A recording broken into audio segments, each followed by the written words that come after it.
शुभकरं दयाकारं दान्तं धर्मप्रवर्तकं प्रणमामि दयानन्दं मदाचार्यवरं परम्।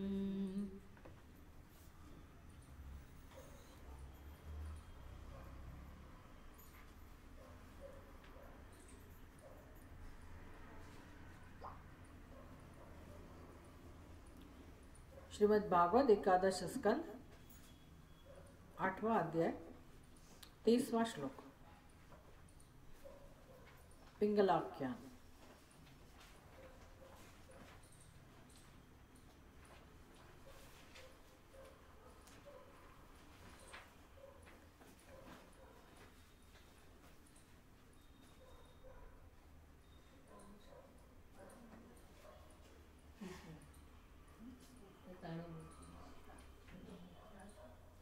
Page number 93।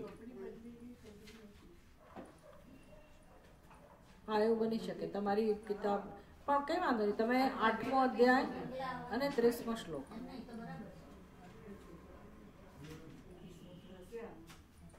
8वां अध्याय एकादश स्कंद के अंतर्गत पिंगलोपाख्यान 28वें श्लोक में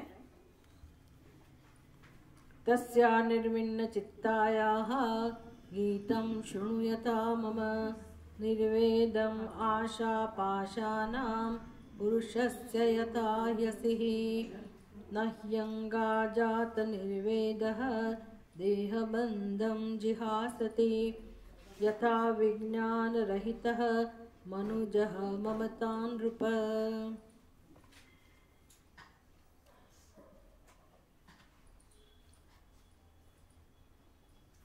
बिना वैराग्य से मनुष्य के जीवन में सुख के द्वार नहीं खुलते हैं। जिस मनुष्य को जब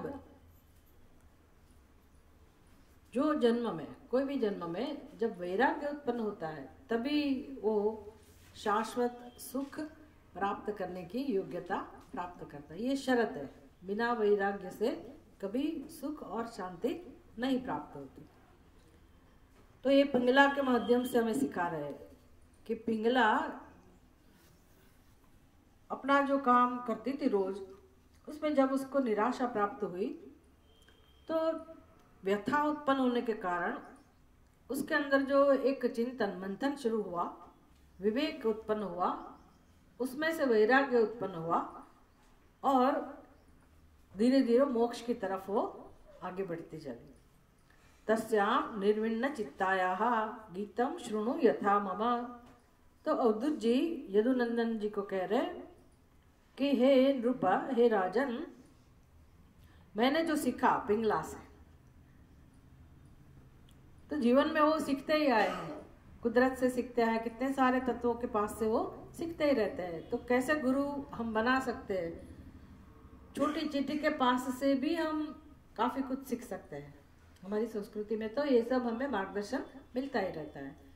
तो यहाँ उपदेश के माध्यम से हमें सिखा रहे हैं कि अवधूत जी को जीवन में जो प्रसन्नता उसको प्राप्त हुई, शांति प्राप्त हुई, तो उसका कारण क्या है? वो कह रहे हैं कि मैंने हमेशा जीवन में सीखा है और अपने को मैंने शिष्य बनाया, शिष्य बुद्धि मैंने धारण की, और जहाँ से मुझे सीखने को मिला मैंने कहीं भी अपना अभिमान बीच में नहीं आने दिया। जहाँ जहाँ से सीखने को मिला मैंने सीखा। हम तो ऐसी स्त्री के तरफ देखेंगे भी नहीं, भी ये तो चारित्रहीन स्त्री है, इसके बारे में क्यों सोचना, इसके पर क्यों देखना, ऐसी हमारी बुद्धि होगी। लेकिन ये तो अवधूत कह रहे हैं कि मैंने उस वेश्या से भी सीखा है। तो सीखने को तो कहीं से भी सीखने को मिल सकता है। और वेश्या को कैसे वैराग्य उत्पन्न हुआ, ये जानने की बात है, समझने की बात है। तो उसके जीवन में भी एक ऐसा प्रसंग आया कि वो निराश हो गई।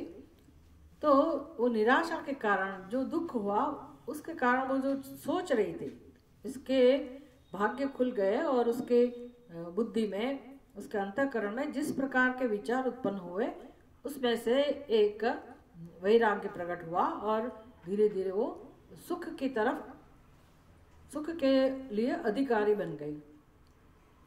तो तस्याहा निर्विण्ण चित्तायाहा, तस्याहा स्त्रीलिंग है मतलब पिंगलायाहा, निर्विण्ण चित्तायाहा गीतम, तो जिसके हृदय में वैराग्य प्रकट हुआ है ऐसी वो पिंगला, उसके हृदय में से जो शब्द और जो भी गीत प्रकट हुआ, गीत मतलब गाना नहीं, गीत मतलब उसका कहा हुआ। जैसे भगवान श्री कृष्ण अर्जुन को उपदेश देते हैं तो वो उपदेश को हम गीत कहते हैं, गीतम, उसमें से गीता शब्द बना भगवत गीता। ऐसा नहीं था कि भगवान ने गाया, गीतम का अर्थ तो यही होता है जिसको गाया जाता है, लेकिन फिर भी भगवान ने जो भी कहा उसको गीतम कहते हैं और वो गीता स्त्रीलिंग शब्द। तो यहाँ पिंगलाया गीतम, पिंगला के हृदय से जो भी शब्द प्रकट हुए उसकी बात है।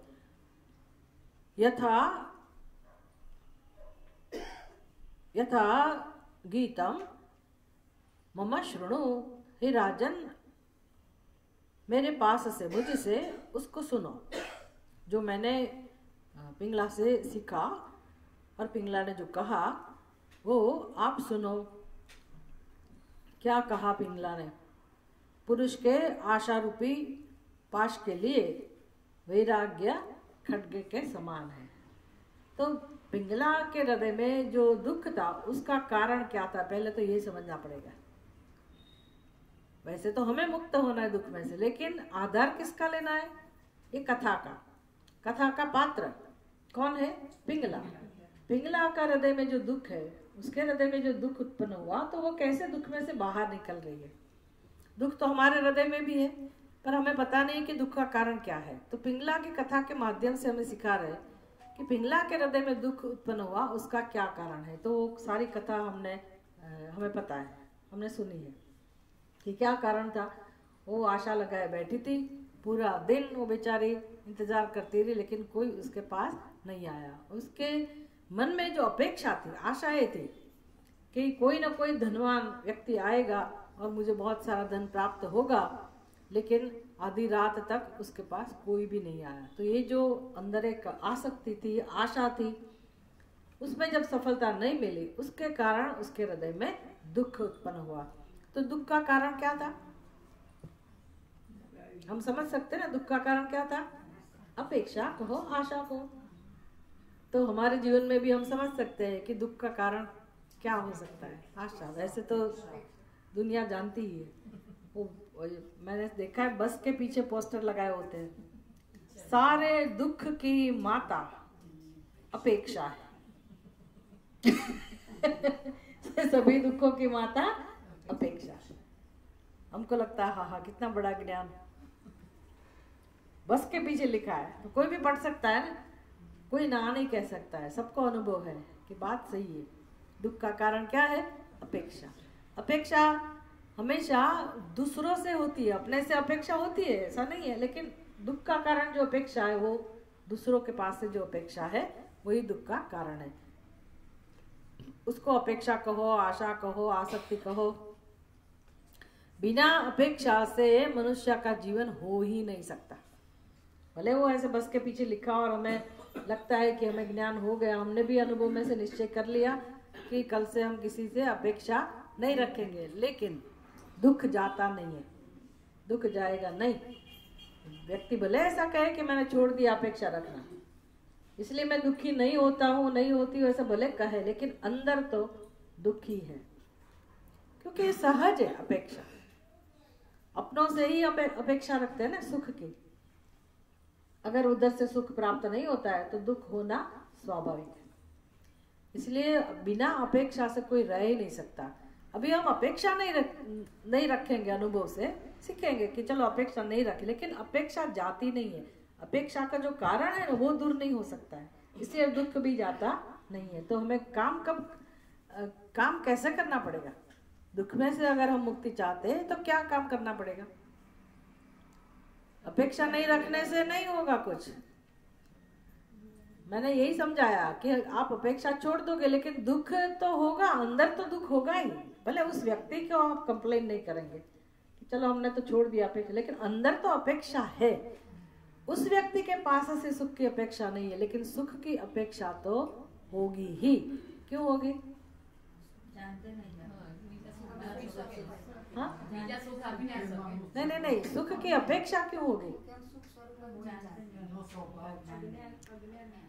हमेशा ना जो मैं प्रश्न पूछती हूँ आपको पता ही है, इसलिए मैं पूछती हूँ, लेकिन आपको ऐसे उसको कनेक्ट करना है कि उसका इमीडिएट मतलब नजदीक का उत्तर क्या हो सकता है कि हमारे अंदर सुख की अपेक्षा होगी ही। ऐसा क्यों? क्योंकि हमारा अनुभव में क्या है? दुख है। अनुभव में क्या है? वर्तमान स्थिति हमारी ऐसी है कि अनुभव में दुख ही दुख है। तो आप कहो कि सुख की अपेक्षा नहीं रखो क्योंकि बाहर से सुख नहीं मिलता, ऐसी बात नहीं है, वो तो ठीक है, लेकिन मैं बिना अपेक्षा रह ही नहीं सकती, इसका उत्तर चाहिए मुझे।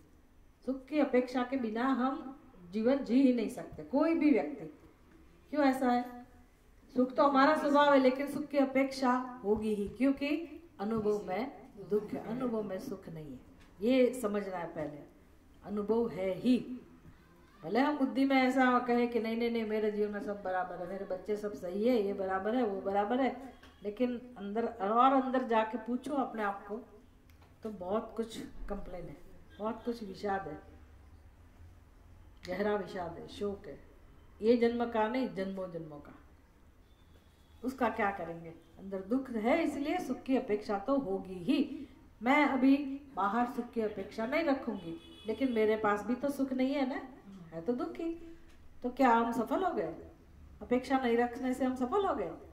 नहीं सफल हुए। हमें कारण उसका देखना पड़ेगा, कारण समझना पड़ेगा। वो कारण जब जानेंगे तब अपेक्षा से हम मुक्ति पाएंगे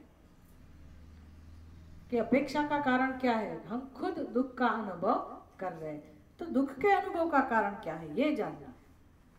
पिंगला के दुख का अनुभव क्या, दुख के अनुभव का कारण क्या था? पिंगला के हृदय में जो दुख उत्पन्न हुआ उसका कारण अपेक्षा तो है, दूसरों से उसने सुख की अपेक्षा की, ये तो है, लेकिन दूसरों से सुख की अपेक्षा क्यों रखती थी वो? खुद दुखी है, हम भी खुद दुखी, इसलिए अपेक्षा। एक तो ये बात है। दूसरों से हम सुख की अपेक्षा क्यों रखते हैं? अभी ऐसा है कि पिंगला की बात तो ठीक है, लेकिन हमारे जीवन में हम जिससे सुख की अपेक्षा रखते हैं वो कौन होते हैं? हम आपके है कौन? अगर ऐसा कोई व्यक्ति है तो उससे हम सुख की अपेक्षा नहीं रखते। हम किससे सुख की अपेक्षा रखते हैं? जो हमारे है ना, जिसको हम हमारे समझते हैं। पड़ोसियों से हम सुख की अपेक्षा नहीं रखते, या दूर दूर के सगे संबंधी, उससे हम सुख की अपेक्षा नहीं रखते। कोई भी व्यक्ति सुख की अपेक्षा रखता है तो किससे रखता है? अपनों से। अपनों से किस प्रकार से सुख की अपेक्षा रहती है? भी मेरे संतान, मेरा पति, मेरी पत्नी, है ना, अपने स्वजन, उसमें जो आसक्ति है उसके कारण उसकी चिंता होती है। अपेक्षा से भी दुख होता है और ये आसक्ति से भी दुख का ही अनुभव। इसको कहते हैं संग।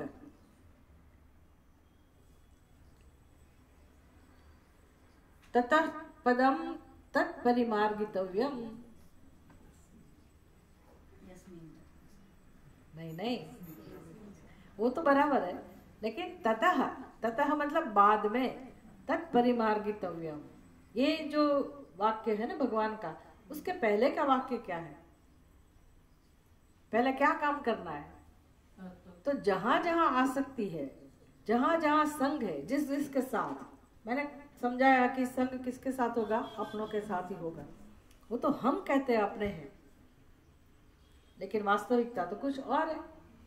हमने मान लिया है कि अपने हैं, क्योंकि मैं कौन हूं ये भी मान रखा है, मैं कौन हूं उसका भी निश्चय कर रखा है, और अपने कौन है वो भी मेरा निश्चय है। वास्तविकता कुछ और है, वो हमें पता नहीं है। तो आसक्ति तो होगी ही, और भगवान कहते हैं कि ये संग ही दुख का कारण है, आसक्ति ही दुख का कारण है। उसको कैसे हम दूर करें, आसक्ति को किससे दूर किया जाए? कौन सा शस्त्र है? असंग शस्त्र। लेकिन कौन सा असंग शस्त्र? असंग शस्त्रेण दृढ़ेन चित्वा ततः पदम तत्परिमार्गितव्यम। पहले आप ये आसक्ति को काटो। तो क्या, किससे काटे? कौन सा शस्त्र है? हाँ, लेकिन असंग शस्त्र मतलब क्या? असंगता मतलब क्या? अभी इसका आसक्ति का मतलब क्या है? संग। मैं का मतलब क्या है? संग, शरीर के साथ संग। फिर जिसको मेरा कहते हैं उसको भी संग कहते हैं। तो ये संग, उसको काटना है। किससे काटे? असंग शस्त्र बोल दिया भगवान, लेकिन असंग शस्त्र है क्या? तो यहाँ कह रहे आशा रूपी पाश के लिए वैराग्य खड्ग के समान है। असंग शस्त्र मतलब निर्वेदम, वैराग्य। परीक्ष लोकान कर्मचितान निर्वेदम आयात ब्राह्मण। उपनिषद ऐसी भाषा में बात करता है। उपनिषद एक बात कहते हैं ना, परीक्ष लोकान। आप अपने जीवन की परीक्षा करिए। ये परीक्षा करने के लिए समय कहाँ से लाना, ये तकलीफ है। दुखी होने के लिए समय ही समय है, लेकिन परीक्षा करने के लिए समय नहीं है। थोड़ा थोड़ा समय, ज्यादा नहीं, थोड़ा थोड़ा। हफ्ते में 2 बार 2 दिन आना है, 2 घंटे के लिए बस समय निकालना है यहाँ वालों के लिए। बराबर मैंने बांटा है। उधर के जो लोग हैं वो विस्तार वाले, उसको भी 2 दिन 2 घंटे निकालना है, भोपाल वाले को। और यहाँ वाले को भी 2 दिन 2 घंटे हफ्ते में। लेकिन यहाँ कितने चालाकी से लोग व्यवहार करते हैं। ये तो एक वो कर दिया विभाग, हम तो गुरुकुल वाले हैं और वो हम तो सुरदारा सर्कल वाले हैं, तो हम तो एक ही दिन।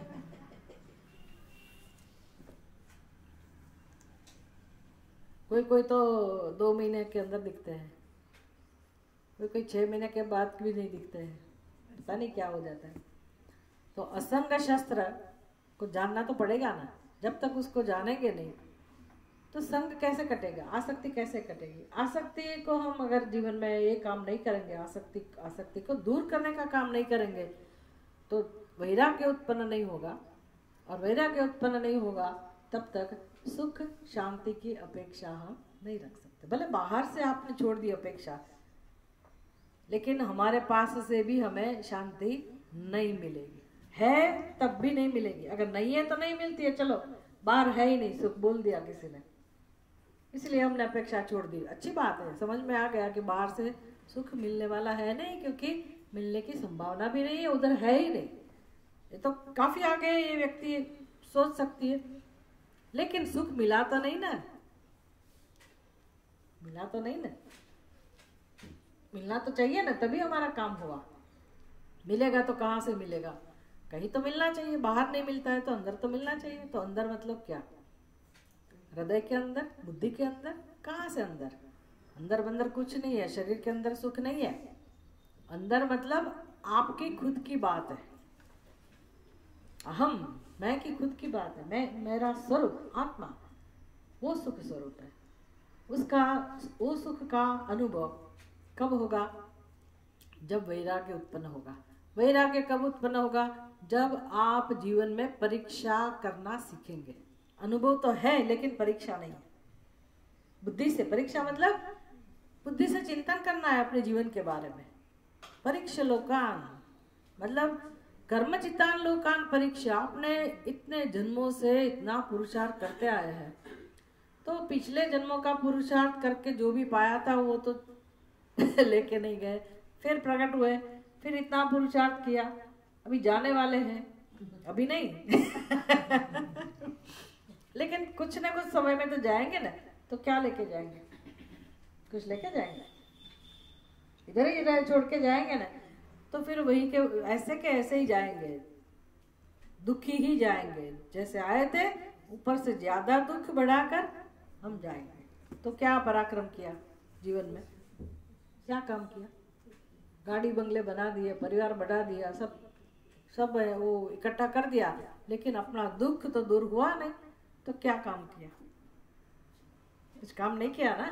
तो ये पहले करना है, मृत्यु के बाद थोड़ी करना है, मृत्यु के पहले करना है। इसलिए उपनिषद कहते हैं परीक्ष लोकान कर्मचितान लोकान परीक्षा। भाई आप जीवन में चिंतन भी करिए कि भी इतना मैंने श्रम उठाया, इतनी मेहनत की, लेकिन मुझे शांति मिली, सुख मिला, पूछना है तो क्या जवाब आएगा? आपको बाहर कुछ नहीं कहना है, बाहर को तो यही जवाब देना है सबको कि हाँ परमानंद परमानंद, लेकिन यहाँ मेरे सामने सच बोलना है ऑनेस्टी दिखानी है कि बात तो सही है, अंदर तो दुख है, दुख है। बस इसकी बात, ये उपदेश दे रहे हैं हमें कि इस दुख में से हम कैसे मुक्त हो सकते हैं। तो निर्वेदम आशापाशानाम निर्वेदः पुरुषस्य यथा यसिहि। तो ये जो निर्वेद है ना, कैसा काम करता है? निर्वेद माने वैराग्य। वैराग्य, वैराग्य किसमें से उत्पन्न होता है? सीधा सीधा प्रकट नहीं होता, दुख में से वैराग्य प्रकट नहीं होता है। हमारी समझ ऐसी होती है शुरू में कि दुख में से वैराग्य, भी बहुत अनुभव कर लिया, अब मुझे पता है कि कितना दुख है, इसलिए वो सीधा दुख में से वैराग्य उत्पन्न नहीं होता है। जैसे दूसरा निमित्त आ जाता है सुख का, तो हम उसके पीछे भागते हैं। कुछ चेंज के लिए कुछ हम करते रहते हैं ना, थोड़ा चेंज मिले, चेंज मिले, इसका क्या चेंज की अपेक्षा, चेंज की जरूरत क्या है? क्योंकि वर्तमान स्थिति में मुझे शांति नहीं है, थोड़ा चेंज मिले तो अच्छा लगे। इसका मतलब है सुख का दूसरा निमित्त मैं ढूंढ रही हूँ, तो वैराग्य नहीं हुआ। दुख में से वैराग्य उत्पन्न नहीं होता है, दुख में से विवेक होना चाहिए, विवेक में से वैराग्य प्रकट होता है। विवेक किस प्रकार से प्रकट होता है दुख में से, ये सिखा रहे हैं हमें। दुख में से अगर दुख का अनुभव जब हो रहा है जीवन में, तो चिंतन करने से, विवेक करने से मतलब थोड़ा चिंतन करने से, वो शास्त्र सिखाता है उस प्रकार से चिंतन करने से। कर्म चितान लोकान परीक्षा। भाई कर्म के मेहनत के परिणाम रूप जो मैंने पाया, जो फल मिला मुझे, उससे क्या सुख मिला है, ये परीक्षा करके तो मेरा सब पुरुषार्थ व्यर्थ जाता है ना। सुख तो मिला नहीं, भौतिक सिद्धियां तो बहुत मिल गई, लेकिन आत्मा को शांति नहीं मिल रही है, दुख गया नहीं। तो ऐसा जो विवेक है, ऐसा चिंतन है, उसको विवेक कहते हैं, परीक्षा को विवेक कहते हैं। परीक्ष लोकान कर्मचिता निर्वेदम आयात। विवेक होगा तभी वैराग्य प्रकट होगा। तो ये वैराग्य किस प्रकार से काम करता है? यथा ही असी ही। असी ही मतलब तलवार, खड्ग। तलवार का काम क्या है? तलवार किसके लिए काम में आती है? वैसे तो हम मार लेते कि मारते हैं, काटते हैं, लेकिन कुछ किसी का विभाजन करना है, छेदन करना है, तो तलवार काम में आती है ना। मारने की बात छोड़ो, व्यक्ति को मारने के लिए तो काम में आती होगी, लेकिन तलवार का दूसरा काम क्या है? भी हमें वो लाठी चाहिए, तो पेड़ को हम काटेंगे तो काटने में काम आता है ना, तो उसको कहते हैं छेदन करना। तो जो हमारा जो संग है जगत के साथ, जिसके कारण दुख हो रहा है, उस आसक्ति का छेदन करना है, तो कौन सी तलवार चाहिए? वैराग्य। वो असंग शस्त्र मतलब क्या? अभी याद रहना चाहिए, असंग शस्त्र मतलब क्या? कोई बाजार में जाओ, पूछो कि असंग शस्त्र कौन सा है, मुझे आसक्ति को काटना है, तो कोई मिलता नहीं है। या डिक्शनरी में देखेंगे कि ये भगवान ने असंग शस्त्र की बात की है, तो ये कौन सा शस्त्र है, तो मिलेगा नहीं। असंग शस्त्र मतलब जहाँ संग नहीं है, अभी जिसके चित्त में अभी संग नहीं रहा, मतलब वैराग्य, निर्वेद जिसको कहते हैं। नहीं अंग जात निर्वेदः देह बंधम जिहासति यथा विज्ञान रहित मनुजः ममता नृप। तो जब तक ज्ञान नहीं आता है, तब तक मनुष्य ममता का त्याग नहीं कर सकता है। इसलिए ज्ञान मतलब विवेक। तो वैराग्य किसमें से उत्पन्न होता है? विवेक में से। ये छोटी छोटी बातें बराबर याद रखनी है, क्योंकि हमारी समझ ऐसी है कि दुख जब होता है तब व्यक्ति को वैराग्य प्रकट होता है।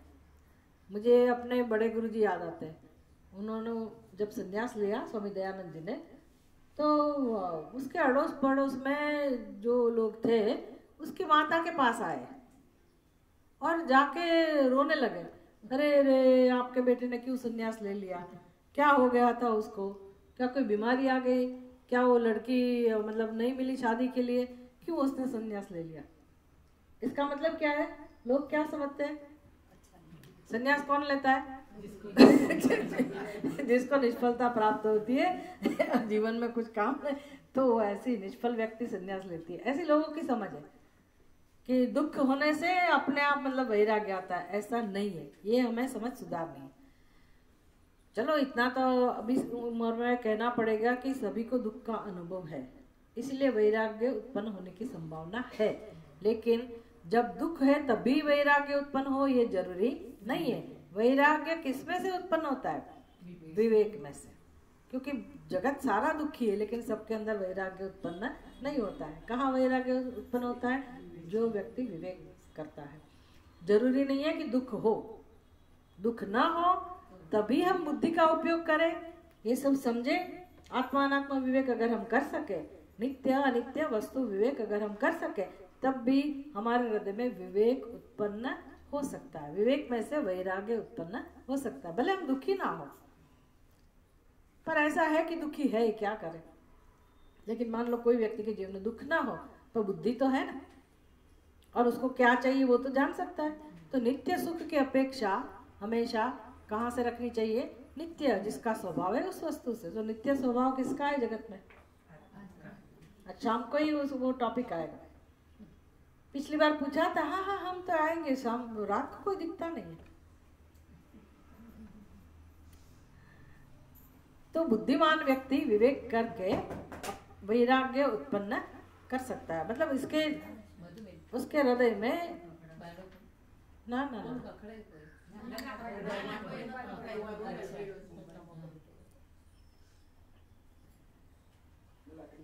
तो कब वैराग्य ममता का त्याग कौन कर सकता है?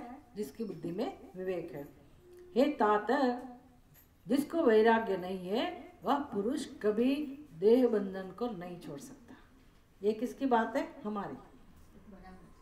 हम देह बंधन को नहीं छोड़ सकते। दूसरे का बंधन तो जाने दो, स्वजनों का बंधन तो है ही, मेरा मेरा वो तो है ही ना, वो तो है। अपनों से जो बंधन है वो तो है ही। लेकिन उसके पहले कौन सा बंधन है? मेरा है उसको कहने से पहले मेरा बंधन किसके साथ है? देह के साथ। जब तक देह में से बंधन नहीं गया, देह में से ममत्व नहीं गया, तो जगत में कहीं से भी ममत्व जाएगा नहीं। तो देह में ममत्व कब जाता है? आत्मा अनात्मा विवेक करेंगे तो, कि देह कभी भी मेरा स्वरूप नहीं हो सकता है। चलो वो तो लंबी यात्रा है, लेकिन प्रतिज्ञा तो यही करनी पड़ेगी ना। सत्य तो यही है, इसलिए बता देते हैं कि विज्ञान रहित हम मनुजः, जिस मनुष्य ने अपने जीवन का उपयोग नहीं किया, मनुष्य शरीर का उपयोग नहीं किया, बुद्धि का उपयोग नहीं किया, विज्ञान रहित है, तो वह व्यक्ति कभी भी ममता को छोड़ नहीं सकता, ममता का त्याग नहीं कर सकता है। जिसने ममता का त्याग नहीं किया, ये ममत्व कम नहीं हुआ, तो फिर ये देह में भी ममत्व नहीं जाएगा। पहले मुझे कहाँ काम करना चाहिए? जगत के साथ। दोनों तरफ से कह सकते, लेकिन फिर भी आपको अगर याद है कि हमने तैत्तरीय उपनिषद अनुभूति प्रकाश के अंतर्गत जब तैत्तरीय उपनिषद का अध्ययन किया, तो तैत्तरीय उपनिषद की प्रक्रिया कौन सी है पता है आपको?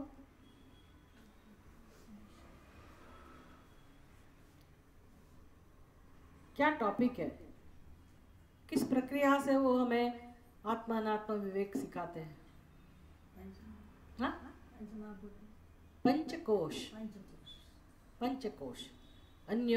अन्योन्यंतरात्मा प्राणमय, पहले अन्नमय, फिर उसके अंदर प्राणमय, फिर मनोमय, ऐसी यात्रा प्रक्रिया पूरी बताते हैं। लेकिन अनुभूति प्रकाश के अंतर्गत विद्यारण्य मुनि जी क्या कहते हैं कि छठा कोश, वो 6 कोश की बात करते हैं।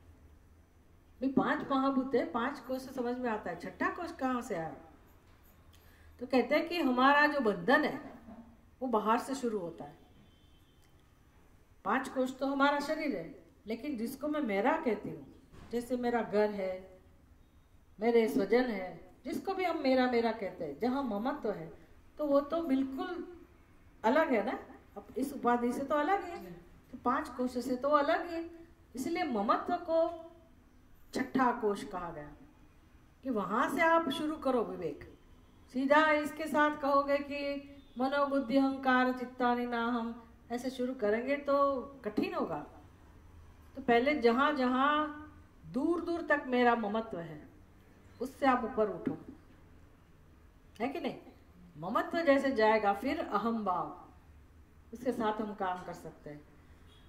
इसलिए कहते हैं कि जिसने देह बंधम जिहासति नहीं अजात निर्वेदः, अंगजात निर्वेदः देह बंधम न जिहासति। वैराग्य जिसके अंदर नहीं है, वह व्यक्ति देह बंधन को नहीं छोड़ सकता। तो ये प्रतिज्ञा करके अभी पिंगला का गीत सुना रहे, पिंगला की व्यथा, पिंगला की बुद्धि में जो चिंतन उत्पन्न हुआ और वो जो कह रही है, उसने जो कहा होगा, अवधूत जी वो हमें समझा रहे। पिंगला ने क्या कहा? अहो मे मोह विततिम पश्यता विजितात्मनः या कांता दसतः कामम कामयेन बालिशा। पिंगला कहती है, अहो मुझ इंद्रिय परायण के मोह का विस्तार तो देखो। हमें लगता है कि ये पिंगला कह रही है, लेकिन समझना क्या है, हमारी कथा चल रही है, हमारी ऐसी ही स्थिति है। पिंगला कह रही है मुझ इंद्रिय परायण, खुद का विशेषण वो कह रही है। मैं कैसी हूँ? इंद्रिय परायण। तो हम भी कैसे हैं? इंद्रिय परायण, मन परायण, बुद्धि परायण। लेकिन इंद्रिय परायण से पहले हमने जो 6ठे कोश की बात की, तो वो तो जगत है, विषय है। तो हम किसके परायण हुए? सबसे पहले विषय परायण। उसमें स्वजन भी आ गए, जगत के पदार्थ भी आ गए, उसका महत्व है ना बुद्धि में, तो रात दिन उसका ही चिंतन होता है। फिर उसको प्राप्त करने के लिए हम संकल्प करते हैं, फिर कर्म करते हैं, सारी जिंदगी यही कार्यक्रम चलता रहता है। तो पिंगला अभी सोच रही कि मैं तो ऐसी ही रही, इंद्रिय परायण ऐसी मैं, मोह का विस्तार तो देखो। मतलब इतना महत्व बुद्धि देने से वो मोह कहाँ तक फैला है। मैं मूर्ख बन गई और इन तुच्छ असत बुद्धि प्रेमियों से सुख की कामना करते। अभी उसको पता चल रहा है कि मैं अपने चित्त से, अपने मन से जिसका चिंतन करती थी, अभी आपको पता है ना वो किसका चिंतन कर रही थी? वो किसी को जानती भी नहीं थी, उसको पता ही नहीं था कि कौन आने वाला है, लेकिन कल्पना करके रखा था ना कि कोई व्यक्ति आएगा, कोई पुरुष आएगा, चिंतन कर रही थी ना। और उसको या तो वो प्रेम करने का नाटक करेगी जैसे उसको प्रेम कर रही है, या तो वो अपेक्षा रखती होगी कि वो व्यक्ति मुझे प्रेम करेगा और बदले में मुझे धन मिलेगा। तो कह रही है कि तुच्छ और असत बुद्धि प्रेमियों से सुख की कामना करते। तो पैसे पाने की कामना मतलब सुख की कामना। उसने सुख की कामना ऐसे लोगों से की। कैसे लोगों से? अभी उसके पास कौन जाएगा? सत बुद्धि जाएगा कि असत बुद्धि जाएगा? असत बुद्धि। असत बुद्धि मतलब पापाचारी कहो, विषय लोलुप कहो, चारित्रहीन व्यक्ति कहो, उसको सद्बुद्धि कहेंगे कि असत बुद्धि? असत बुद्धि। तो जो व्यक्ति ऐसी है, भले वो पिंगला हो, लेकिन उसका निर्णय चारित्र्यशील व्यक्ति के लिए और चारित्रहीन व्यक्ति के लिए भेदभाव होगा कि नहीं होगा? वो उसको किसके लिए सम्मान होगा? कैसी व्यक्ति के लिए ये सम्मान होगा? चारित्र्यवान या चारित्रविहीन? चारित्रवान। भले पिंगला हो तब भी जो सच है तो ही रहेगा ना। तो वो कह रही है कि मैं इतनी मूर्ख हूँ कि मैं इतना भी नहीं समझ पाई कि ऐसी असत बुद्धि वाले जो जिसको मैं प्रेमी कहती हूँ, प्रेमी समझ रही थी, उनके पास से, असत बुद्धि वाले लोगों के पास से मैं सुख की कामना करती हूँ। उसको बड़ा पछतावा हो रहा है, ये मैंने गलत किया। संतम समीपे रमणम रतिप्रदम वित्तप्रदम नित्यमिमं विहाय अकामदम दुख भयादि शोक मोहप्रदम तुच्छम अहम भजे ज्ञा। अहम अज्ञा हूँ, अज्ञानी, मैं अज्ञानी। भजे, भजे मतलब सेवन करना, अनुसंधान करना। भज गोविंदम, भज गोविंदम, गोविंद का अनुसंधान करो, गोविंद का ज्ञान प्राप्त करो, गोविंद को जानो, गोविंद का भजन करो। ये भज धातु में से जो शब्द बना, भजे, अहम भजे, पिंगला कह रहे मैंने भजन किया। किसका भजन किया? तुच्छम, तुच्छम भजे, मोह प्रदम भजे, दुख भय अधिशोक मोह प्रदम, जिससे दुख बढ़े, भय बढ़े, शोक बढ़े, मोह बढ़े, ऐसे तुच्छ मतलब ऐसे असत बुद्धि पुरुष को मैंने उसका अनुसंधान किया। अकामदम, और उसका तो अनुसंधान किया, लेकिन तिरस्कार किसका किया? पिंगला कह रही मैंने तिरस्कार किसका किया? विहाय, विहाय मैंने तिरस्कार किया। किसका तिरस्कार किया? नित्यम इमम वित्तप्रदम रतिप्रदम रमणम समीपे संतम, जो अत्यंत समीप में था, सुख स्वरूप था, नित्य स्वरूप था। रमणम प्रेम प्रदम, प्रेम का अनुभव जिससे होता है। वित्त प्रदम मतलब अपने को समृद्धि का अनुभव कराता है, वो आत्मस्वरूप जो अत्यंत समीप में है, जिसके लिए हमें कोई पुरुषार्थ की अपेक्षा नहीं है। कौन सी अपेक्षा रखनी आत्मा से? आत्मा से अगर सुख आप चाहते हो, अगर ऐसा निश्चय करो कि मुझे आत्मा से सुख प्राप्त करना है, तो क्या आपको अपेक्षा, उसको अपेक्षा कहेंगे? वहां कभी निष्फलता मिल सकती है। दूसरों से अपेक्षा रखी तो निष्फलता जरूर मिलेगी, लेकिन आत्मा से हम सुख की अपेक्षा अगर रखेंगे तो वहां कभी निष्फलता प्राप्त नहीं हो सकती। लेकिन हम किसका तिरस्कार कर रहे हैं? जो सबसे समीप है, वही आत्मा जो प्रेम स्वरूप है, जो शुद्ध स्वरूप है, पवित्र है और हमें आधार देता है। हमारा एकमात्र आधार है, हमारा सत्य है, और वही सब कुछ है। परम पूर्ण जो परमात्मा का स्वरूप है, ऐसे आत्म स्वरूप का त्याग करके हम जो उसके विरुद्ध है, मतलब ये देह से शुरू करके फिर उसमें से जो ममत्व जगत में जहाँ भी हमारा ममत्व आ सकती है, वहाँ से हम सुख की अपेक्षा करते हैं, रखते हैं और जीवन जी रहे, व्यवहार कर रहे हैं। पिंगला तो भाग्यवान है कि चलो एक ऐसा अनुभव में से उसका कल्याण हो गया, लेकिन हम जन्मों जन्मों से ऐसा ही काम करते आए। भले पिंगले जैसा काम ना हो, लेकिन अपेक्षा कहाँ से रखते सुख की?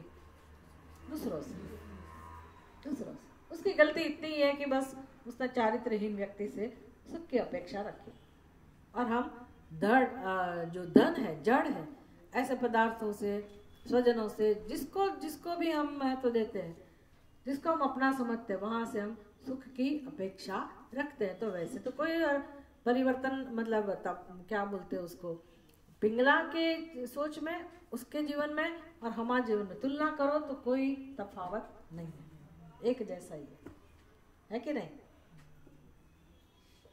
और किस मतलब दूसरे से, बाहर से सुख की अपेक्षा रखते हैं, अन्य से, और ये तो एक काम कर ही रहे, लेकिन पाप कर्म दूसरा हमसे कौन सा हो रहा है? सबसे बड़ा पाप जिसको कहते हैं वो कौन सा हो रहा है? अपने आत्मस्वरूप का तिरस्कार। इसको पाप कहते हैं कि नहीं कहते? पाप कहते हैं, वही सबसे बड़ा पाप है मनुष्य के लिए। सभी कर रहे हैं, लेकिन वो दूसरे पशु पक्षी के लिए ये ऐसा नहीं कह सकते। मनुष्य होने के बाद अगर हम आत्मस्वरूप को नहीं जानेंगे, उसका महत्व नहीं समझेंगे, उसको स्वीकार नहीं करेंगे, उसका हम तिरस्कार करते हैं और हम अनात्मा को प्रेम करते हैं, ये सबसे बड़ा पाप है। तो हमारा तिरस्कार हम ही करते हैं, फिर दुनिया करेगी तो उसमें कहाँ कुछ कहना है। वो तो दुख मिलेगा ही हमें, बाद में वो दुख मिलेगा। पहले हम तिरस्कार करते हैं, इसलिए दुनिया हमारा तिरस्कार कर सकती है। और हम सोच के बैठे कि हम हमारा स्वीकार सब करें, लेकिन वैसा हो नहीं सकता। और हम समझ नहीं रहे हम कि मुझे क्या काम करना चाहिए, क्या काम करना चाहिए, क्या काम करना चाहिए। तिरस्कार तो बंद करें कम से कम। भले दूसरों से हम अपेक्षा रखें, चलो वो भले चलता रहे, लेकिन अपना तिरस्कार हम ना करें। आत्मा का तिरस्कार हम बंद करें। आत्मा की महत्ता समझे, उसका महत्व समझे, उसके प्रति आदर करे, खुद का महत्व समझे, मनुष्य जीवन का, मनुष्य शरीर का महत्व समझे कि मुझे मनुष्य का शरीर आत्मा को जानने के लिए मिला है। और सबको जान सकता है, ऐसा नहीं है कि बहन है तो नहीं जान सकती, भाई जान सकते हैं। अभी ये देख के क्या मानना पड़ेगा, बहन ही जान सकती वो नहीं जानना चाहते तो हम क्या करें, हम जान सकते हैं। तो पिंगला को बहुत दुख हो रहा है कि मैंने ये गलती की है। इमम विहाय, ऐसे अत्यंत समीप प्रेम स्वरूप आत्मा का तिरस्कार करके ऐसे तुच्छ अनात्मा का मैं भजन करती रही। अहो मयात्मा परितापितः वृथा सांकेत्य वृत्त्या अतिविगर्ह्यत वार्तया श्रेण्याराध्यार्थ तृशोनुशोच्यात् कृतेन वित्तम रतिम आत्मनेच्छति। अभी इसके पूरे जीवन के लिए उसको पछतावा हो रहा है, स्वाभाविक है। सारी जिंदगी में ऐसा ही करती रही, अपने शरीर से व्यापार करती रही। मैंने इस अति निंदनीय वेश्यावृत्ति इसको अपनाया और किया क्या, मैंने अपने को ही संतप्त किया। अभी लोग उसके बारे में लोग गलत बोले, उसका तिरस्कार करे, वो तो बात की बात है, वो जानने दो। पहले ये सुन लो, वो नहीं मिले तो कोई नहीं, छोड़ो, पहले ये सुन लो पिंगला क्या कह रही है। हमें क्या सीखना है इसमें से। वो कह रही है कि मैंने अति निंदनीय वेश्यावृत्ति से व्यर्थ ही अपने आत्मा को संतप्त किया। तो उसकी जो जीवन जीने की जो रीत थी, वेश्यावृत्ति मतलब वृत्ति व्यापार, वृत्ति मतलब व्यापार, जीवन कैसे जिए। सभी व्यक्ति को जीवन जीने के लिए कुछ सपोर्ट चाहिए, आश्रय चाहिए, आधार चाहिए। तो उसने क्या आधार लिया, ऐसी वेश्यावृत्ति का आधार लिया। अच्छा, लोग तो उसको बुरा कहेंगे, लोग उसके प्रति कोई आदर नहीं रखेंगे, ये तो सब जानते हैं। कहीं नहीं देता नहीं मेरा बनते जैसे लोग तो उसका तिरस्कार करेंगे, वो तो बात बराबर है। लेकिन यहाँ तो क्या कह रहे, खुद जो वेश्या थी उसको ही दुख हो रहा है कि मैंने ही अपने आप को संताप दिया। इसका मतलब क्या हुआ, इसका मतलब क्या हुआ कि खुद वेश्या जानती थी ना कि मैं गलत कर रही हूँ, वो जानती थी कि गलत कर रही हूँ। नहीं जानते और गलती होगी तो अलग बात है। जब हम जानते हैं कि गलत है और करते ही रहे तो परिणाम क्या होता है। मान लो लोग नहीं जानते, वेश्या पिंगला ऐसा कर रही है, मान लो कोई लोग नहीं जानते, तो लोग तो कुछ नहीं कहेंगे उसके बारे में, लेकिन वो खुद तो जानती है ना मैं गलत कर रही हूँ। तो उससे क्या होगा, वो खुद ही अपने आप को संताप दे रही है, कष्ट दे रही है। तो बेचारी अभी पछतावा कर रही है कि मैंने अपनी आत्मा को संतप्त किया। इसका मतलब भले उसको पैसा मिलता होगा, भले वो जाती होगी, भले वो सज धज करके पूरे जिंदगी ऐसा करती रही, लेकिन ये सभी व्यवहार करते समय उसके अंतरात्मा को दुख होता हो। हम सोच सकते हैं ना, वो खुद कह रही है कि मैंने अपने आप को संतप्त किया ऐसा करके। मैं और अभी उसको लग रहा है कि अपनी मूर्खता ऊपर उसको हंसी आ रही है, या तो अपनी मूर्खता का स्वीकार कर रही है कि मुझे इतना भी समझ में नहीं आया कि जो लोग मेरे पास आते हैं वो तो असद बुद्धि होंगे।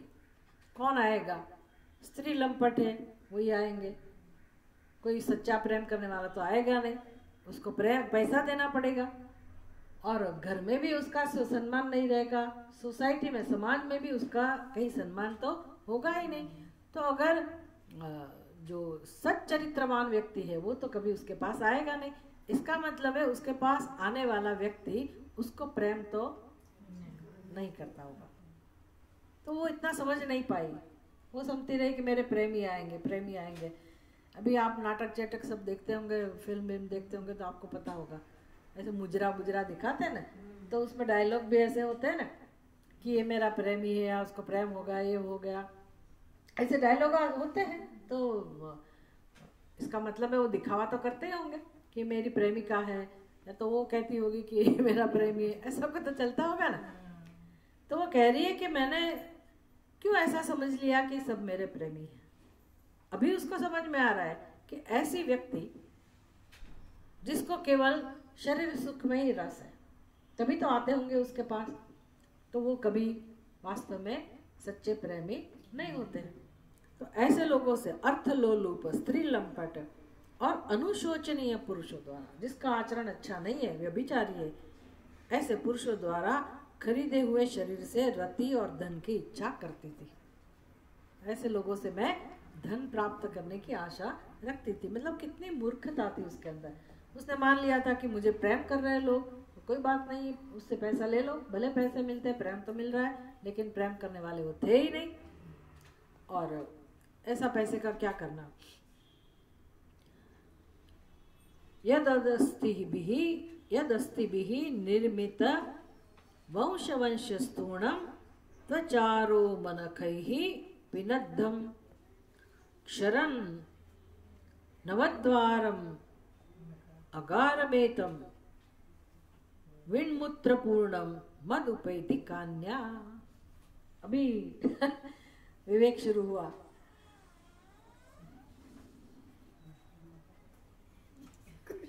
खड़ा बेसाड़ो।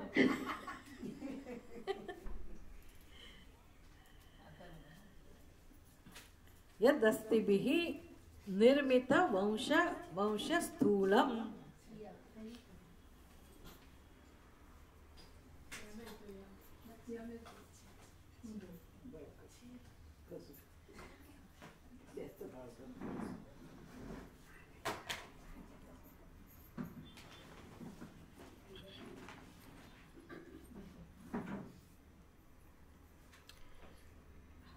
भले ये वेश्या के शब्द हो, लेकिन हमें वो हमारे ही शब्द हैं। जब विवेक करेंगे तो हमें भी पता चलेगा। हम विवेक चूड़ामणि का जब अध्ययन कर रहे थे तो शंकराचार्य जी ने ये सब समझाया अच्छी तरह से, बस वही वर्णन चल रहा है। वो कहती है कि मैंने किनसे प्रेम किया। वो पुरुषों से वो प्रेम करती, मतलब मानती थी कि मैं प्रेम करती हूँ और वो मुझे प्रेम करते हैं, लेकिन वो कहती मेरी गलती कहाँ थी। जिससे मैं प्रेम की अपेक्षा रखती थी या तो मान रही थी कि मैं, वो मुझे प्रेम कर रहे हैं, वो असत बुद्धि पुरुष वास्तव में जो देह से, जिस देह को मैं महत्व बुद्धि दे रही थी, पुरुष माने वही देह ना, वो देह किसका बना हुआ था। तो कह रहे अस्थिमय टेढ़े तिरछे बांस और धुनियों से बना हुआ है। तो क्या पिंगला जिन पुरुषों के पास जाती थी या अपेक्षा रखती थी, उनका ही शरीर ऐसे बना था? हमारा शरीर भी कैसे बना है? ऐसे ही बना है ना, शरीर मात्र ऐसे ही बना है। अस्थिमय टेढ़े तिरछे बांस हो, तो वो तो आप गए हो, कंकण देखेंगे, उसको क्या बोलते हैं, कंकाल, उसको देखेंगे ना, हार्ट पिक्चर हिंदी में तो उसको कंकाल ही बोलेंगे। तो उसको देखेंगे तो पता चलेगा, देखा होगा ना, स्कूल में दिखाया होगा सब कि क्या होता है। जैसे छोटे छोटे बांस आप इधर उधर इकट्ठा कर दो टेढ़े मेढ़े, उसको ही पहले अंदर तो यही होता है, अभी भी है, ऐसा नहीं कि मरने के बाद ही वैसे बन जाते हैं, अभी भी।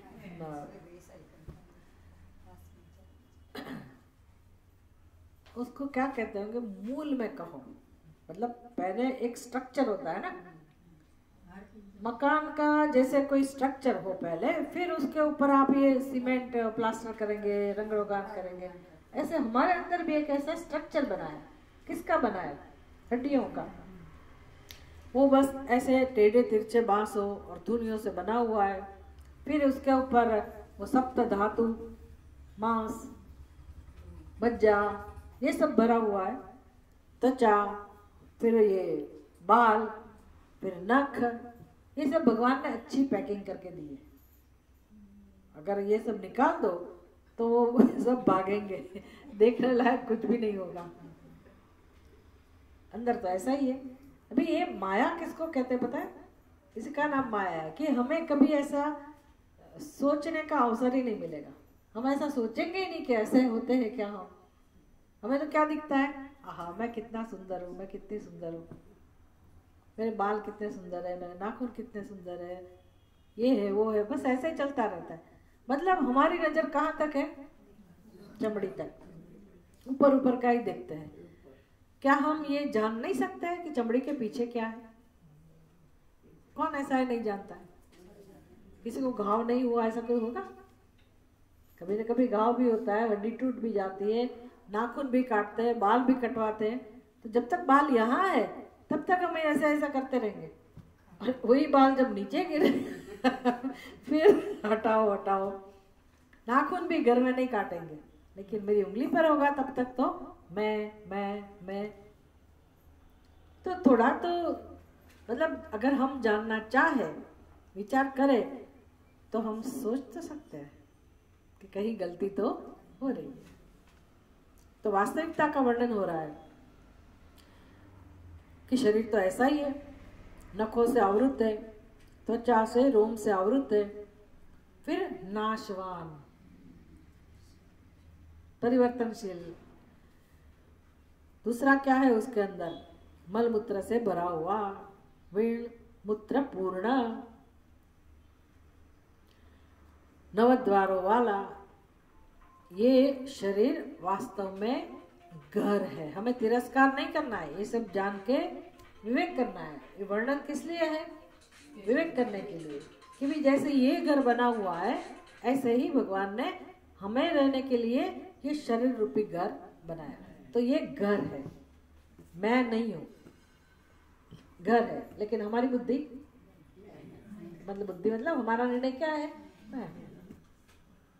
कितनी बड़ी गलती है, कितनी बड़ी गलती है। लेकिन जन्मों जन्मों से हम इसी के आधार पर जीवन जीते हैं, इसी को ही सत्य मान के हम जीवन जीते हैं। और सब लोग की बुद्धि में ऐसा ही है, इसलिए लगता नहीं है कि किसी की गलती हो रही है।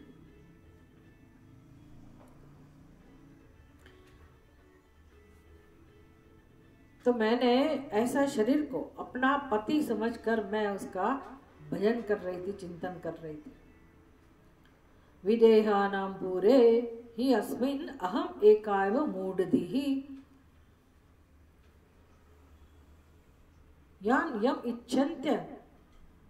इच्छन्त्य सत् अस्मात् आत्मदात् कामम अच्युतात्।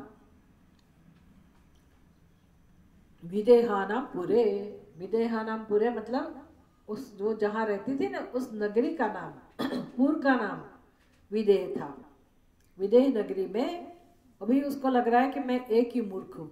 उसको पता नहीं है बेचारी हो कि जगत में सभी मूर्ख है, सभी अज्ञानी है, वो पता नहीं है, लेकिन खुद का चिंतन कर रही है ना। इसलिए ऐसा ही होना चाहिए। हमारी गलती क्या है जीवन में? हम क्या करते हैं? दूसरों के जो दोष है ना उसका चिंतन करते हैं, दूसरों की गलतियों को हम देखते रहते हैं। ठीक है, बुद्धि है तो वो तो दिखेगा, वो तो दिखेगा, लेकिन करना क्या चाहिए? हमारे बारे में भी सोचना चाहिए कि नहीं? हमारी गलती, हमारे दोष के बारे में भी सोचना चाहिए ना। ऐसा काम कोई नहीं कर रहा है। अगर कोई व्यक्ति ऐसा काम कर रहा है तो उसका कल्याण हो जाएगा, उसको रास्ता मिल जाएगा। लेकिन हमारी बुद्धि ऐसा काम नहीं करती है। पिंगला भी ऐसा नहीं करती थी। अब जब उसकी बुद्धि में विवेक प्रकट हुआ तो उसको उसका दोष समझ में आ रहा है कि मैं एक ही मूर्ख हूँ पूरी विदेह नगरी में, और दुष्टा भी हूँ, जो इन आत्मप्रद अच्युत परमात्मा को छोड़कर। क्या मूर्खता की है उसने? वो कह रही है क्या मूर्खता की मैंने अपने आत्मस्वरूप की तरफ ध्यान नहीं दिया। तो वो तो हम भी कर रहे हैं कि नहीं कर रहे? हमको लगता है ये वही मूर्ख है, हम सयान है, हमने भी परमात्मा को छोड़ रखा है। किसी अन्य से अपनी कामना पूर्ण कराना चाहती हूँ। बस हमारे और उसके अंदर इतना ही अंतर है कि वो अपने सुख के लिए पर पुरुष का चिंतन करती रही। हम अपने सुख के लिए अपने लोगों का चिंतन करते रहे, लेकिन अपना किसी को कह सके ऐसा कुछ है ही नहीं, ऐसा कोई है ही नहीं। ठीक है, व्यवस्था के लिए है भाई, चलो स्वजन है, एक गृहस्थ आश्रम है, वो सब ठीक है, लेकिन ये मूल तत्व का चिंतन हो रहा है कि हम सुख किससे चाहते हैं। अपनों से चाहते हैं, लेकिन अपनों वो जानते नहीं कि अपनों किसको अपने अपना मतलब क्या, वो नहीं जानते अपना मतलब। अभी वेदांत के विद्यार्थी को तो पता होना चाहिए कि अपना मतलब क्या। नहीं, वो तो बाप ने भाषांतर किया। वेदांत के लिए अपना कोई जिसको कह सको ऐसा सिद्ध हो सकता है? क्यों सिद्ध नहीं हो सकता है? क्यों इसलिए सिद्ध नहीं हो सकता है कि मैं सिद्ध नहीं हो सकता। मेरा अपना मतलब मेरा, मेरा कब सिद्ध हो सकता है? जब मैं सिद्ध हूं। अपनी बुद्धि में जो मैं है वही सिद्ध नहीं कर पाता है, उसको कोई सिद्ध नहीं कर पाता है, क्योंकि इदम शरीरम कौन्तेय क्षेत्रमिति अभिधीयते। सीधा भगवान ने बोल दिया। कहाँ? 13वें अध्याय में, इदम शरीरम कौन्तेय क्षेत्रमिति अभिधीयते। और उसको हम मैं कहते हैं, अपना भी कहते हैं शरीर को, मैं भी कहते हैं। भगवान क्या कहते हैं? क्षेत्रम, मतलब वो मैं हूं। भगवान ने कहा कि ये शरीर जो है मैं इसमें प्रकट हुआ, वो भी मेरा है, उसका है, लेकिन हम उसको कहते हैं। आपको कहना है तो सभी शरीर को मैं कहूँ, लेकिन हम एक ही शरीर को मैं कहते हैं, तो सिद्ध नहीं हो पाता, क्योंकि हमने बनाया। आप कह सकते हैं जरूर मैं, कब कह सकते हैं? अगर आपने उसका सर्जन किया हो तो। क्या आपने क्या बनाया अपने शरीर में? क्या बनाया? रोटी, मस्त रोटी बनाई, ज्वार की रोटी बनाई, बाजरी की रोटी बनाई, रोटी बना के खाई। शरीर का तो पोषण उससे ही होता है ना। तो मैंने बनाई, ठीक है, मैंने बनाई। आटा कहाँ से लाया? आपने बनाया। मिक्सी में डाल के बनाया वो अलग बात है। वो दाने कहाँ से आए? ज्वार के, गेहूं के, कहाँ से आए? जो थाली में, प्लेट में जो रोटी आई, वो थाली भी हमने नहीं बनाई वैसे तो, वो भी दूसरे किसी ने ना। आप अगर वो बनाने वाले हो तो मुझे पता नहीं है, लेकिन फिर भी आपने भी कहीं से वो द्रव्य लाके बनाई होगी ना। वो थाली भी मैंने नहीं बनाई, रोटी भी मैंने नहीं बनाई। और मैं रोटी जब मेरे मुख में डालती हूँ तो चबाने का काम भी मैं नहीं कर रही हूँ। वो व्यवस्था दी गई है, उसको हम चबा सकते हैं। बूढ़े लोगों को पूछो, बेचारे चबा भी नहीं सकते। तो वो रोटी की हालत क्या होती है, कैसे वो मुंह में जाती है, कैसे वो सलाइवा के साथ मिक्स होती है, कैसे गले के अंदर जाती है, वो श्वास नली में नहीं जाती है, अन्न नली में जाती है, फिर जठर तक जाती है। ये व्यवस्था किसकी है? किसकी है? तो कहाँ इस शरीर में आप कहाँ लिख सकते कि मैं, कहाँ लिख सकते? ऐसा चिंतन करने का आप कहेंगे तो हम सत्संग में नहीं आएंगे।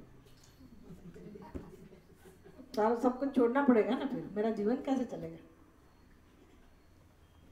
लेकिन सही बात है, वो तो जाननी पड़ेगी ना, सत्य तो जानना पड़ेगा ना। गलती कहाँ हो रही है जीवन में, ऐसा सोचने से शरीर चला नहीं जाएगा। भगवान हमारा जीवन ले लेंगे ऐसा नहीं होगा। ऊपर से हम बुद्धिमान मनुष्य कहलाएंगे, जीवन में शांति मिलेगी और भगवान का हम आदर करेंगे। खाली वो पूजा करने से भगवान का आदर कर दिया पर्याप्त नहीं, जानना पड़ेगा। लेकिन जाने तो कब जाने? मैं तो घर पे बैठ के सुन लेती हूँ, मैं तो पढ़ लेती हूँ।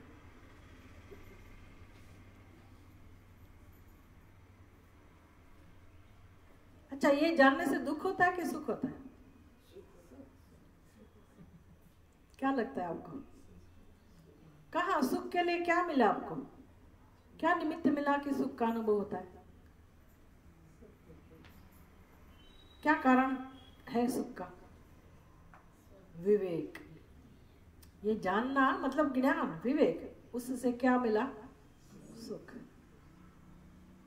ऐसा सुख दुनिया में कोई भी चीज से प्राप्त नहीं होता, क्योंकि ये हमेशा के लिए हमारा ज्ञान बनेगा। हमारा ज्ञान, हमें उत्तर मिल रहा है दुख में से कैसे बाहर आना है, उसका उपाय मिल रहा है। वो कहीं से भी नहीं मिलता। आप कितने भी पैसे दे दो, कहीं भी जाओ, अपना दुख खुद ही दूर करना है। और वो कैसे दूर कर सकते हैं? ज्ञान जब हमारी बुद्धि में आएगा, समझ आएगी। समझ कहाँ से आएगी? ये सब समझ में आना चाहिए। समझ कहाँ से आएगा? अपने आप, अपने आप। वेदांत का सत्संग है ना, वेदांत का सत्संग, जहाँ चिंतन करना ही पड़ेगा। मैं बोलती रहूं, आप सुनते रहे, हाँ बहुत मजा है, ऐसे कुछ नहीं होगा। अंदर बेजे में जाना चाहिए, आपका बनना चाहिए, ज्ञान आपका बनना चाहिए। हम बन सकते मालिक ज्ञान के? नहीं बन सकते।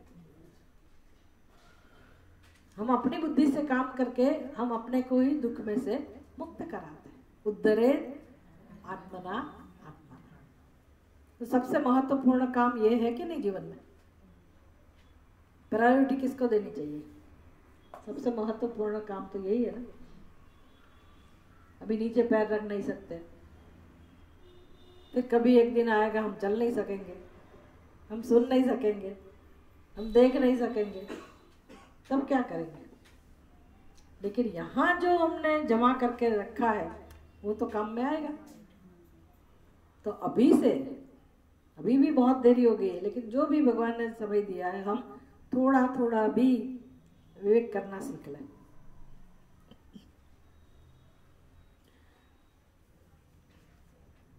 परमात्मा को छोड़कर किसी अन्य से अपनी कामना पूर्ण कराना चाहती हूँ। बस वो हमारी ही कथा है, पिंगला की कथा है, ठीक है, हमारी कथा है। सुहृद प्रेष्ठ तमोनाथ, हमने यहाँ तक किया था शायद। कहाँ से शुरू करना था सत्संग? अच्छा, ओके।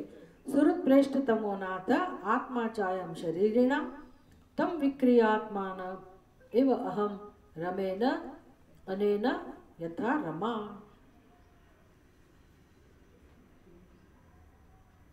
अभी उसको विवेक उत्पन्न हुआ पिंगला को। सुहृद प्रेष्ठतम नाथ आत्मा चायम शरीरेणाम। अभी उसको लग रहा है कि मुझे परमात्मा मिल गया। विवेक करने मात्र से उसको लग रहा है कि मुझे उपाय मिल गया, जैसे परमात्मा मिल गया। सब शरीरधारियों के सुहृद, सभी जीवों के सुहृद, कितना सुंदर शब्द है। परमात्मा का विशेषण है सुहृद, एक विशेषण, प्रेष्ठतम दूसरा विशेषण, शरीरेणाम आत्मा, जो शरीर का स्वामी है, या तो जो आत्मा स्वामी स्वरूप है। सभी शरीरधारियों के सुहृद। अभी उसको पता नहीं है कि मेरा आत्मा ही परमात्मा है, लेकिन उसको इतना तो पता है कि ये परमात्मा सुहृद है। ये 12वें अध्याय में भी भगवान कहते हैं ना, भक्ति योग के अंदर भी भगवान का ये शब्द, तो भगवान का विशेषण कितनी बार आता है। सुहृद मतलब सभी जीवों के प्रति जिसका प्रेम है, उसको कहते हैं सुहृद। तो पिंगला को लगता है कि भगवान जब है ही सुहृद, तो उसको मुझे भी वो मुझे भी प्रेम करते होंगे। भले मैं ऐसी हूँ, ऐसे आचरण वाली, लेकिन भगवान तो सुहृद है, इसलिए मुझे भी प्रेम करते ही होंगे। तो ऐसे सुहृद स्वरूप परमात्मा। और प्रेष्ठतमा, प्रेष्ठतमा मतलब सुपरलेटिव डिग्री है, प्रियतमा, प्रियतमा जो सबसे प्रिय है। फिर शरीरेणाम, आत्मा मतलब स्वामी, शरीर के अंदर है, खुद आत्म तत्व जो स्वामी के रूप में है। अब मैं इनके ही हाथ बिक कर, वो बिक रही थे ना अब तक, इसलिए ऐसे शब्द का प्रयोग है। जब जब कोई भी पुरुष आता था तो वैसे वो उसको क्या कहते हैं, बेचना, शरीर को बेचना, ऐसा ही कहते होंगे ना। वो कहते कि मैं शरीर को बेच रही थी, दूसरे पुरुषों को मैं अपना शरीर बेच रही, क्योंकि वो धन विक्रय चल रहा था ना, पैसा लेती थी, इसलिए शरीर को बेच रही थी। अब क्या कह रही है मैं अपना शरीर अभी भगवान को बेचूंगी। हाँ, अभी उसको विवेक उत्पन्न हुआ। लक्ष्मी जी के समान मैं इनके ही हाथ बिक कर लक्ष्मी जी के समान इन्हीं के साथ रमण करूंगी। बताओ कहाँ वेश्या और कहाँ लक्ष्मी जी। लेकिन किसने उसको बिठाया लक्ष्मी जी के साथ? लक्ष्मी जी ने बिठाया? किसने बिठाया? विवेक ने। तो वो विवेक करके लक्ष्मी जी के साथ बैठ सकती है, हम नहीं बैठ सकते भगवती के साथ। हम अपने आप को भगवती देवी के साथ नहीं बिठा सकते। क्या उपाय है इसको? क्या उपाय मिला? नहीं, मैंने बताया ना कि वो पहले तो दूसरे लोगों को उनके साथ बेच रही थी। वो अभी निश्चय क्या किया उसने? मैं इनके ही हाथ बिक कर, मतलब मैं अभी विष्णु भगवान को कहो, कृष्ण को कहो, उसने अभी निश्चय कर लिया कि मैं कृष्ण को समर्पित होंगी। अपने आप को बेच दिया। मीराबाई, उसके भजन में भी ऐसे शब्द आते हैं।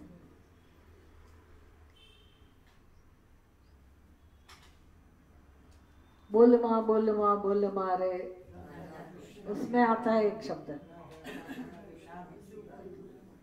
कौन सा शब्द है? तोल मारे है आपके पास?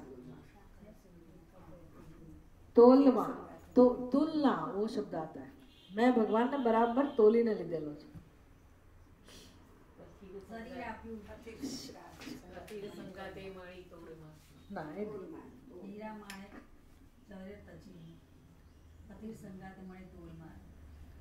હજી એક છે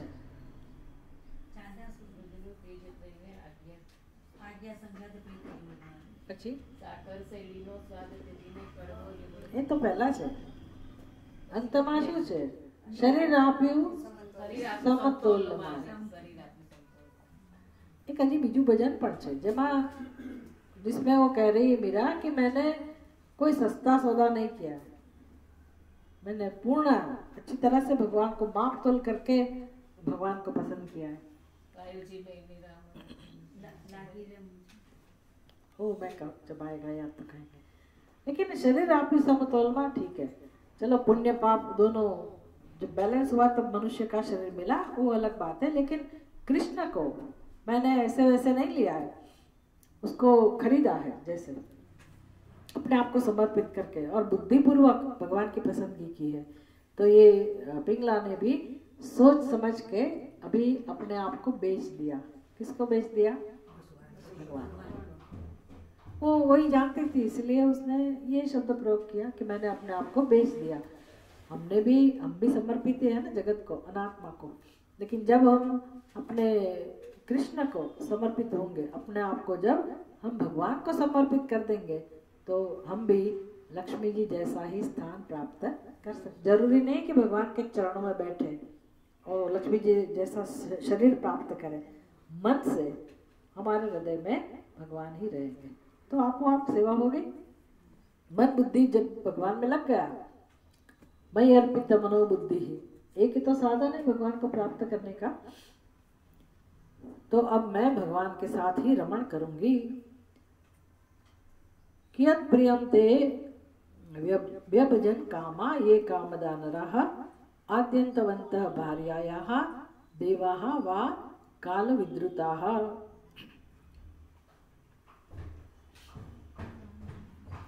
अभी खुद को कह रही है पिंगला, अपने आप को कह रही है कि ये लोगों ने तुम्हें क्या दिया।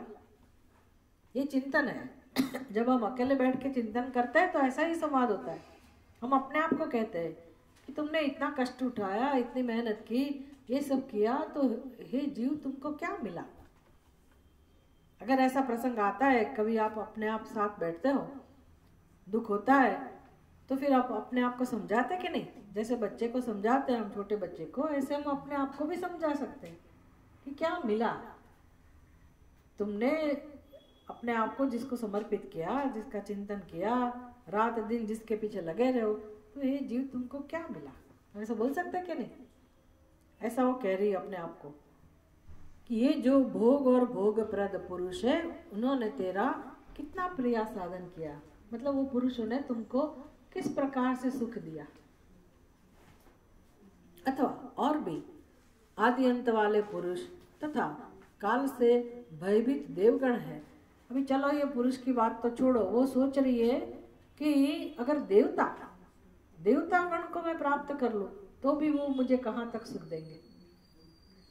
वैराग्य की व्याख्या करते हैं ना, इहामुत्र फल भोग वैराग्य। भाई यहाँ तो वैराग्य हो गया, लेकिन देवता से तो सुख मिल सकता है ना। तो वो समझ सकती है कि देवता लोग भी मुझे सुख नहीं दे सकते। देखो, अगर आप महाभारत में जो कथा आती है द्रौपदी की, उसके प्रसंग से भी हम समझ सकते हैं। मुझे तो बचपन में ये बहुत ऐसे तर्क और प्रश्न उठते थे, क्योंकि वो सब लोग कहते हैं ना शादी तो कर लेनी चाहिए, ये होना। तो मेरी आर्गुमेंट यही थी, द्रौपदी को 5 पति थे किसने उसकी रक्षा की, किसने उसको सुख दिया तो एक पति 5 पति नहीं दे सकते, एक पति कैसे दे सकता है तो बात तो सही है ना तो ये कह रही है कि चलो यहाँ के पुरुष तो मुझे सुख नहीं दे सके, मान लो मैं स्वर्ग में जाऊं तो वहां के देवतागण क्या मुझे वो दे पाएंगे सुख। तो अभी वो अंदाजा लगा सकती है कि वो भी मुझे सुख नहीं दे सकते, क्योंकि मुझे जो सुख चाहिए अमाप सुख चाहिए, अनंत सुख की अपेक्षा वाले हम हैं। और अपेक्षा कहाँ से रखते हैं? तुच्छ व्यक्तियों से, तुच्छ पदार्थ से। तो हाँ, व्यवहार चलेगा, आपकी जो आवश्यकता है वो पूर्ण होगी, लेकिन हमारी अनंत सुख की जो अपेक्षा है वो कभी पूर्ण नहीं होगी। और पूर्ण करने के लिए हमें जन्म मिला है, ये भी याद रखना है। ये उपदेश नहीं है कि नहीं मिलेगी आपको, अनंत सुख नहीं मिलेगा, ये उपदेश नहीं है। किसी से ये अपेक्षा नहीं रखनी है, ये भी उपदेश नहीं है। हमें वो अनंत पूर्ण की अपेक्षा पूर्ण करनी है, वही कामना पूरी करनी है, एकमात्र कामना पूरी करनी है। कैसे हो सकती है पूर्ण? मीराबाई को याद करो, नरसिंह मेहता को याद करो, पिंगला को याद करो, कैसे मिलेगी? जब तक आप परमात्मा की शरण में नहीं जाएंगे, मतलब वही आत्म स्वरूप में रहे, परमात्मा की शरण में नहीं जाएंगे, तब तक पूर्ण सुख की अपेक्षा पूर्ण नहीं होगी।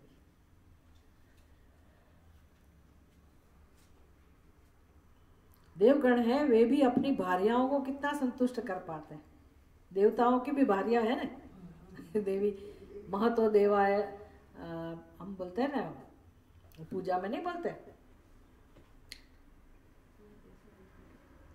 7-8 देवता के नाम आते हैं। वो देवता को हम महतो देवाय नमः करके फूल चढ़ाते। भवस्य देवस्य पत्नी नमः, पहले बोलेंगे भवाय नमः। अगर आपने देखा होगा तो याद होगा, तो शिव जी की पूजा करते हैं तो उसमें शुरुआत में भवाय देवाय नमः, शर्वाय देवाय नमः, ऐसे जो नाम आता है। फिर उसके बाद उसकी पत्नियों को अर्चना करनी पड़ती है, भवस्य देवस्य पत्नी, शर्वस्य देवस्य पत्नी नमः। इसका मतलब है सभी देवताओं की पत्नी भी है। तो क्या वो देवता अभी पत्नियों को सुख दे सके? वो भी नहीं दे सके, क्योंकि कितनी सारी कथा है। वो इंद्र कहाँ वो बन के गया था, कोई ऋषि की पत्नी के साथ गया था ना वो, इंद्र ने छल कपट से, जो अहल्या बाद में बनी, अहल्या बाद में बनी, अहल्या पहला नाम अहल्या था उसका, उसके वो ऋषि की पत्नी थी ना, गौतम ऋषि की पत्नी थी। हाँ वही अहल्या, ठीक है। मतलब ये गड़बड़ उधर भी चलता है, इसका मतलब है कोई तो अहल्या की बात तो छोड़ो, लेकिन वो इंद्र ही था ना, इंद्र ही था ना, तो इंद्राणी को दुख नहीं हुआ होगा कि मुझे छोड़ के वो उधर तो इसका मतलब है देवता भी सुख नहीं दे सकते। तो ये संसार की उसको समझ में आ गई, संसार का स्वरूप समझ में आ गया। नूनम में भगवान प्रीतः विष्णु केनापि कर्मणा निर्वेदोयम दुराशायन में जातः सुखावह।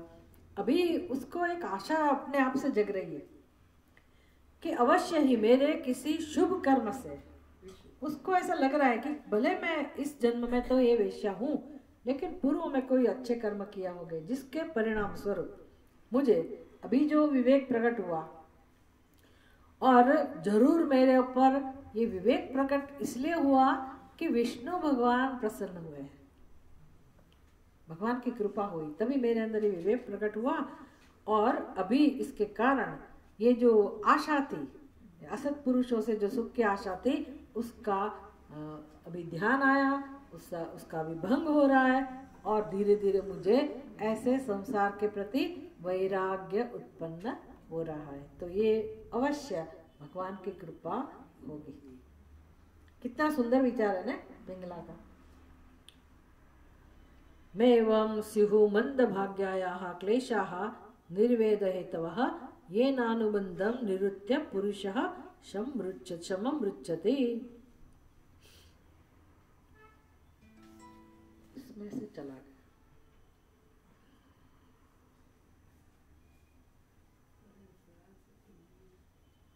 मैं 2 મિનિટ બાકી છે।